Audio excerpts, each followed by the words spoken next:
ভাই প্রিয় ভালোবাসার মানুষেরা কেমন আছেন সবাই? আশা করি অনেক ভালো আছেন। অনেকদিন সেরা আপনারা আছেন। আপনাদের কাছে আকুল আবেদন, ভাই 100 টাকা দেয়া লাগবে না, সবাই যদি 20টা করে টাকা বিকাশ নগদে দেন তাহলে ছোট্ট শিশু ফাতেমা, দেখেন ওর মাত্র বয়স হচ্ছে আপনার 20 দিন বা 21 দিন বয়স, মাত্র ও পৃথিবীতে আসছে। 21 দিন 20 দিনের ভিতরে সে আসলে বলতে পারতেছে না তার কি হচ্ছে। দেখতে পাচ্ছেন টিউমারটা কত বড় টিউমার, ছোট্ট একটা শিশু, এত বড় একটা রোগ। আসলে রোগ দেওয়ার মালিক তো আল্লাহ, সারার মালিক আল্লাহ, শুধু হেল্লা হতে হবে আমাদের। তো আসলে যে ফ্যামিলিতে এই রোগটা আল্লাহ দিয়েছেন, খুব হতদরিদ্র একটা ফ্যামিলি। এদের যা ছিল, সে কিন্তু সিজারে বেরোয়েছে। আগেও একটা ভিডিও আমি আপনাদের বলছি, সে কিন্তু সিজারে বেরোয়েছে ফাতেমা। একটা সিজারে অনেক টাকা লাগে, এবং খুলনায় নিয়ে অনেক টাকা খরচ হয়ে গেছে তার বাবার। সরকার আমরা যে তার বাড়িতে এসে ভিডিও করতেছি, তার বাবা নেই। কেন নেই জানেন? তার বাবা হচ্ছে সুন্দরবন, আমাদের সুন্দরবন এলাকার নদীতে জাল টানতে গেছে, ছোট ছোট জাল টানতে গেছে তার বাবা। তাহলে বোঝেন এই ফ্যামিলিটা কত হত দরিদ্র মানুষ।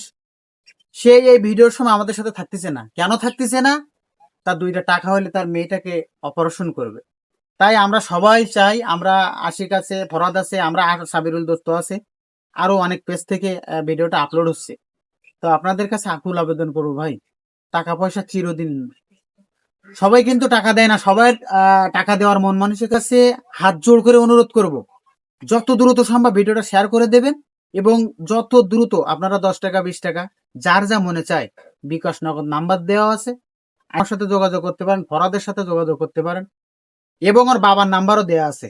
যদি আমাদের পছন্দ না হয় ভাই, আমরা কোন একটা মানুষ যে এরা সিটারি করে খাচ্ছে, এরকমও যদি মনে হয়, লাস্টে 98 নাম্বার আপনারা যোগাযোগ করবেন। ফাতেমার আব্বুর নাম আছে আব্দুল মান্নান। আপনারা ফোন করে শুনবেন যে আপনি কি আব্দুল মান্নান, আপনার মেয়ের কি এই সমস্যা, ভাই আমরা কিছু টাকা দিতে চাই, দেবেন, কোনো সমস্যা নেই ভাই। আমাদের যদি বিশ্বাস না হয়, দেবেন।